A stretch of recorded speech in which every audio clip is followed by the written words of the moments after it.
So in my time in Final Fantasy XIV, I've seen lots of funny and interesting things, but nothing really compares to the absolute horror of Tam Tara Deepcroft Hard mode.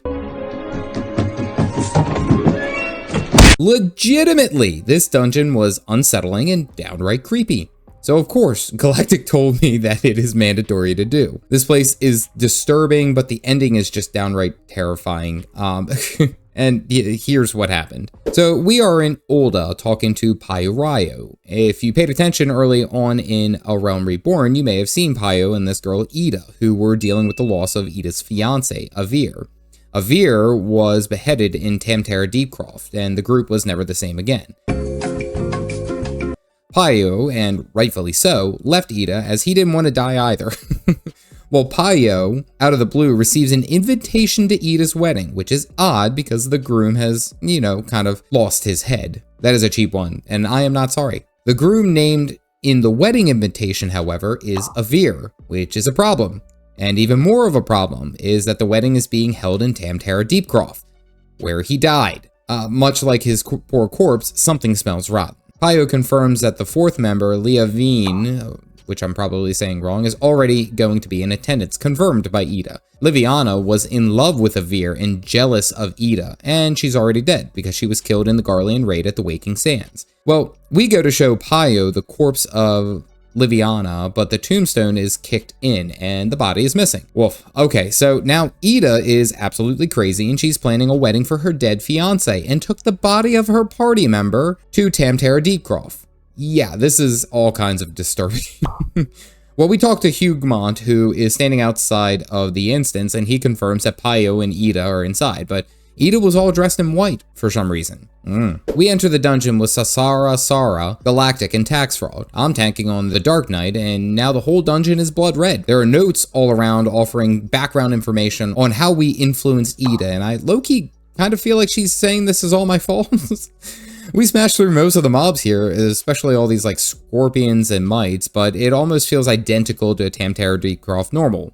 Same kind of idea. Kill all the things around the ring and, work your way all the way down to the bottom. With some creepy sentiments of prepare ourselves for love forever. Oof.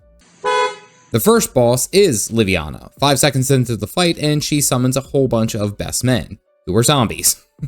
Like they're just all these dead people. He hits hard with some abilities, but overall the boss is fairly easy. Liviana then drops the line, I told them she was weird, but nobody listened. We get some more reading about basically it seems that Ida was carrying around the head of her dead husband all over Eorzea. I'm not gonna lie, this is not a good sight in the slightest. Well, we read the line, I know it's hard being without a body. Oh my god, this woman is psychotic. She's looking for a body for her dead husband's head.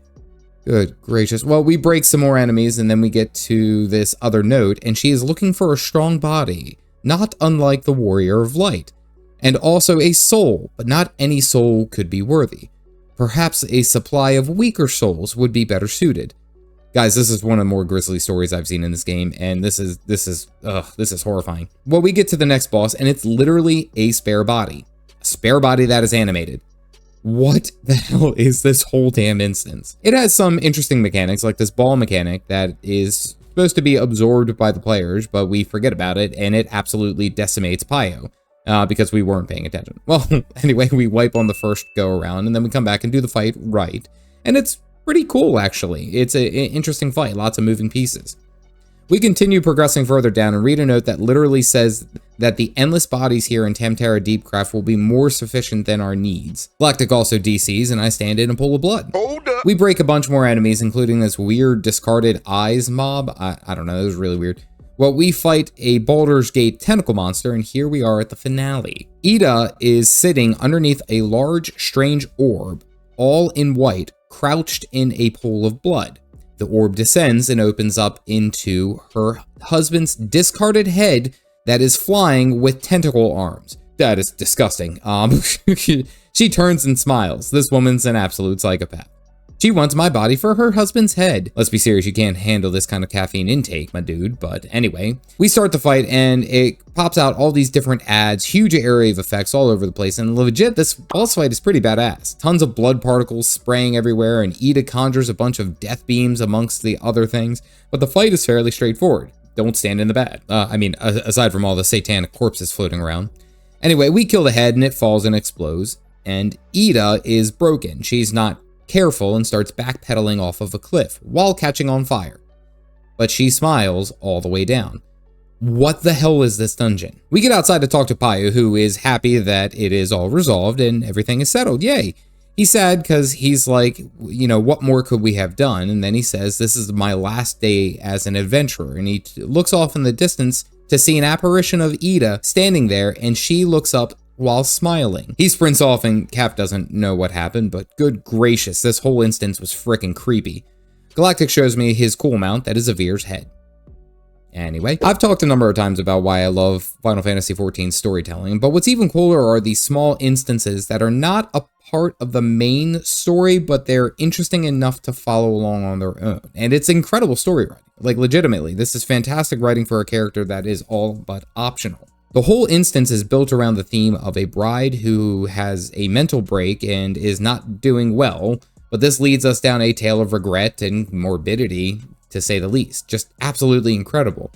I actually kind of feel bad for those who maybe didn't pay attention to the story or didn't see these characters during their initial playthrough with a little bit more depth, because it's an excellent payoff, man. I now understand why Galactic makes a big point for me to try all the optional content out there, because it really does a number for storytelling in this game. Bravo.